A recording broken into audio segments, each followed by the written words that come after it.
আপনারা জানেন যে অভয়নগর থানা এবং কোতোয়ালি থানায় মামলা হয়েছে। পেনাল কোড সেকশনের সাথে এক্সপ্লোসিভ সাবস্টেন্স অ্যাক্টে মামলা হয়েছে।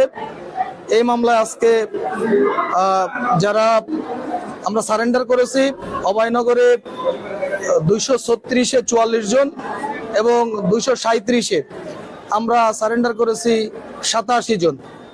মোট হচ্ছে ওখানে আমরা সারেন্ডার করেছি। আর আমাদের যশোরে একটি মামলা GR 960, এই GR 960-এ আমরা আজকে সারেন্ডার করেছি 22 জনকে।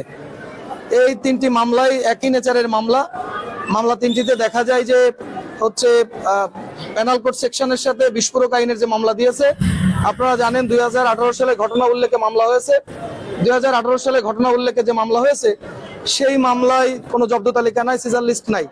এভিডেন্স অ্যাক্টের 80 মতে প্রাসঙ্গিক দলিল হিসেবে মামলা সবচেয়ে গুরুত্বপূর্ণ সেটি হচ্ছে যে জব্দ তালিকা। একটি এক্সপ্লোসিভ সাবস্টেন্স অ্যাক্ট বিস্ফোরক উপাদানাবলী আইনে মামলায় যদি মামলা রেকর্ড করতে হয় তাহলে অবশ্যই সেই মামলায় জব্দ তালিকা থাকতে হবে।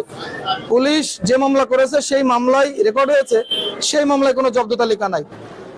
তৎপরবর্তীতে যে মামলাগুলো হয়েছে প্রত্যেকটি মামলায় দেখা যায় পেনাল কোড সেকশনে মামলা আছে, সেই মামলায় 323 বা 324-25-এর মতো ধারার উল্লেখ আছে, কিন্তু সেখানে কোনো মেডিকেল সার্টিফিকেট নাই।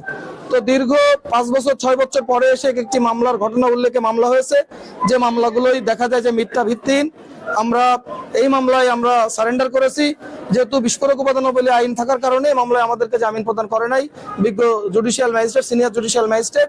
আমরা এই মামলায় জজ কোর্টে যাব। আমরা আশা করি, প্রত্যাশা করি ন্যায় বিচার পাবো।